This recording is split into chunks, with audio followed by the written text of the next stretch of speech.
We could all use some encouragement. And I've got some good news for you.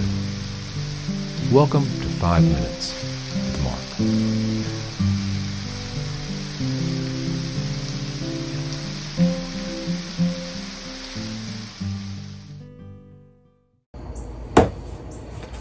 Greetings, friends. Welcome back to 5 Minutes with Mark.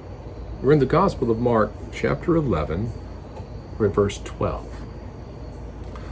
Now the next day, when they had come out from Bethany, he was hungry. And seeing from afar a fig tree having leaves, he went to see if perhaps he would find something on it. When he came to it, he found nothing but leaves, for it was not the season for figs. In response, Jesus said to it, "Let no one eat fruit from you ever again." And his disciples heard it. Let's stop right there. So, this is one of those baffling and befuddling little moments that happens in the Gospels. If you think the Gospels are just linear and is always easy to understand, if you think Jesus is simple, you're wrong. Sometimes there's some complexities that are going on. And sometimes we make more things out of something than it actually is. So what's the story here? What happens? Well, Jesus gets up. They're in Bethany. They're heading back up to Jerusalem, so they have to climb the Mount of Olives, go back down to the Valley of Kidron, and then back up to the Temple Mount. That's where they're going. And he's hungry. He gets up, and he's hungry as they're walking along.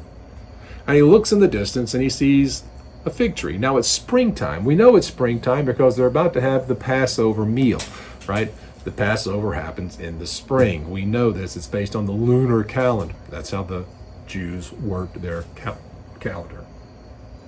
Just like Easter for us is always late March, early April, Easter and Passover are connected. And so we know it's springtime. Now I happen to have a fig tree in my yard. And I happen to know that in the early spring, that tree is full of leaves and is full of tiny little figs. But there's really no figs to eat on it. The fruit's not ripe yet. It's not the season for figs. The season for figs comes in early summer, and then there's actually a second wave of fruit that comes at the end of summer. So my fig tree makes figs twice. It really does. Jesus, looking from afar, sees the beautiful leaves. He sees the tree alive and well, and he thinks to himself, apparently, maybe there's a fig on there because I'm hungry. And he gets there and there's not one. What he would have found, had there been anything, would have been some of last year's fruit. Some of the old fruit might have remained on the tree and been edible. Highly unlikely. The whole thing is highly unlikely. And I don't think Jesus was a stupid man. I don't think Jesus was walking along and he sees the fig tree and he goes, I can find food here. I don't really think he was expecting to find anything. It wasn't the season for figs, and he knew that. I think what we have here is an object lesson, and we're going to see the culmination of that object lesson later on. The important thing in this is that the disciples heard it. He curses the fig tree. If I can't eat off of you today, no one will ever eat off of you again. That's essentially what Jesus says to the poor fig tree that's just doing what fig trees do. Now, there are Bible scholars who say the fig tree represents Israel and that Jesus had come and Israel was unfruitful and he cursed it. And from that point on, Israel is going to wither and fade away, and that the age of the Gentiles is going to come in. That this was a symbolic statement. And I guess that's possible. I can see how if you are making allegory out of the gospel, that would be a way to see it, to see the fig tree as a symbol rather than as a tree. But it doesn't really say that he made the fig tree into a symbol. He just went looking to see if there was something still there to eat because he was hungry. I think there's a couple of really interesting things we can take from this moment. First is, again, we see the humanity of Jesus. He was hungry. He was up, he was moving, he was walking, he had a long walk ahead of him, and he really wanted something to eat. Jesus, fully human. And Jesus had desires.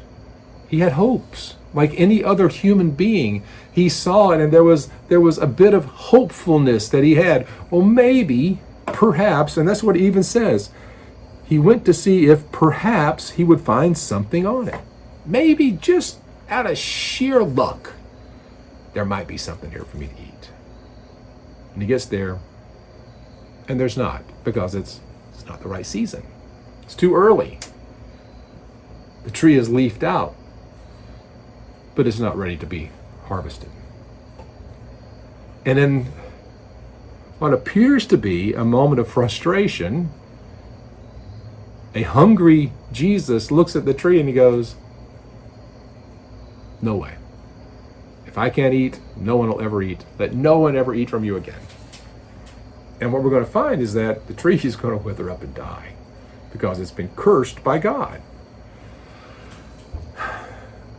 The whole Israel as the symbol thing doesn't work because Israel was not cursed by God.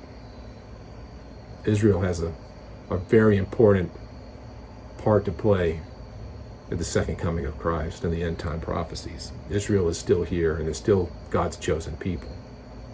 No, I think we have a hungry Jesus who's just a little bit frustrated, and he also wanted to teach the disciples something. And again, as we said last time, he's not in a hurry. He's not in a hurry.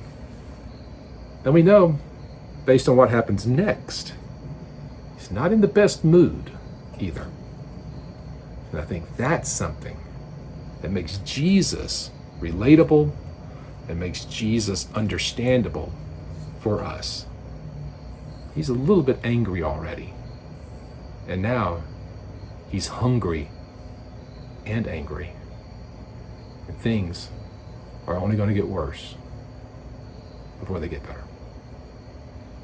See you next time. I hope you're enjoying this Bible study, this quick devotion. If you'd like more content, you'd like to know more about me and see more of the things that I'm doing, check out my website, theeclecticmonk.com. There you'll find out about my video vlog, my podcast, and a whole lot of other stuff.